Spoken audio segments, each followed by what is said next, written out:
am Max Keiser. This is the Keiser Report. Someplace special, someplace new, someplace exciting. Where are we, Stacey? We are in Dublin at MoneyConf, and I think that's enough advertisement for them. So I'm going to ask you to put that right over that MoneyConf. All righty, this is exciting. This is homemade stuff here. Oh, look at that. We're very talented on the Keiser Report. That. I'm going to call it the Keiser Conf.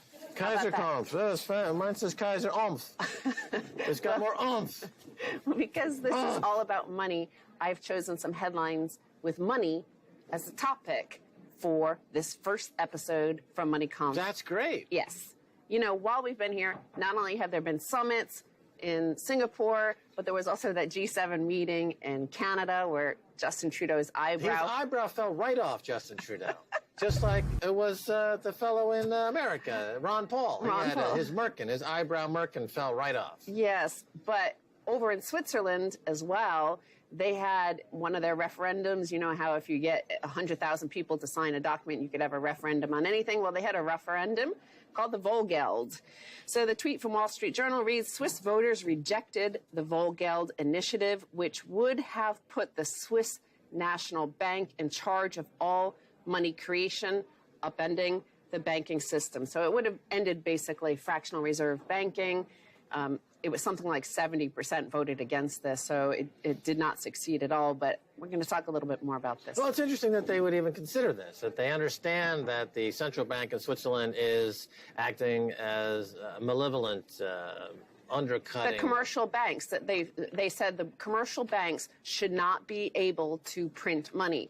By issuing loans, they create money. So they wanted to take that power away from them, that commercial banks like JP Morgan, Deutsche Bank, Goldman Sachs, that they could not create money. They could only lend against their reserves, 100% reserves. That only the Central Bank of Switzerland was going to be allowed to print money. Just like in the case of America, it would be the U.S. Federal Reserve would be allowed to create money, or the Treasury. The Treasury. Yeah. No, exactly. So, but they voted it down. But they're aware of it. They're aware of the effects of fractional reserve, and that money is created by loaning it into existence. That there's no collateral.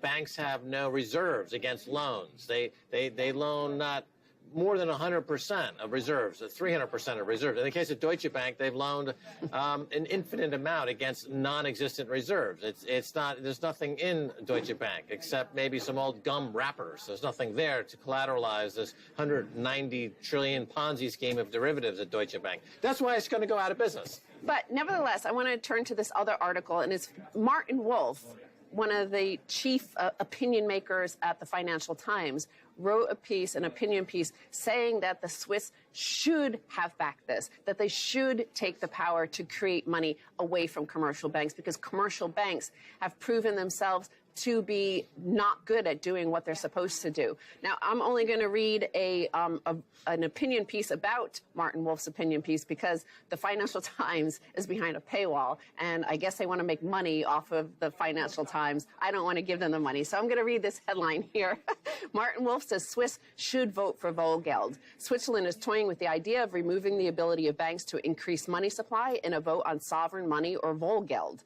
The question will be put to a referendum on June 10th, and as I said, they voted against it, Max. But Martin Wolf at the FT is out with an endorsement today on curious terms, saying that finance needs to change and experiment. He says banks have lost the right to be arbiters of money. Quote, the advantage of the Volgeld proposal is that it is a credible experiment in the direction of separating the safety rightly demanded of money from the risk-bearing expected of private banks. With money unambiguously safe, it would be far easier to let risk-taking institutions bear the full consequences of their failure. Right. Well, in America, there was the Glass-Steagall Act that came in after the crash of 1929 and resulting in the Depression, and the Securities Act of 33 and 34 were introduced, and Glass-Steagall were introduced to separate banks' activity as guardians of people's wealth. Yes, and as deposits.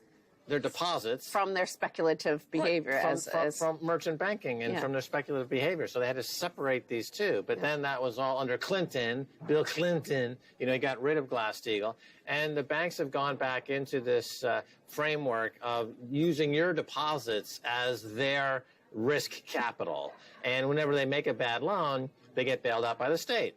So we saw this in the savings and loan crisis. We saw this in the subprime crisis. It's just banks gaming the system, gaming. Now, Martin Wolf, he's an establishment player. So it's interesting that he would make the suggestion that the Swiss banking system should embrace this, a non-fractional reserve, a wholly backed reserve banking. I mean, if you apply that to the banks in the UK, Lloyds, HSBC, Barclays, and Royal Bank of Scotland. RBS, right, they would all have to be technically declare insolvency because they have no assets. Yeah, I mean, you've actually been on stage here in Ireland with Martin Wolf, and he wasn't this radical back then, but he's also suggesting that citizens should be allowed to put their own deposits at the central bank, just like banks can, and that's how they're able to just spin money, because they're able to borrow from the central bank at 0% and then lend to you at like 10, 15%. Martin Wolf, why is he making this convergence? Why is he coming to Damascus? Why is he coming to the Holy Land? Well, if you're at the financial... I'll tell you, because he's being pressured by Bitcoin.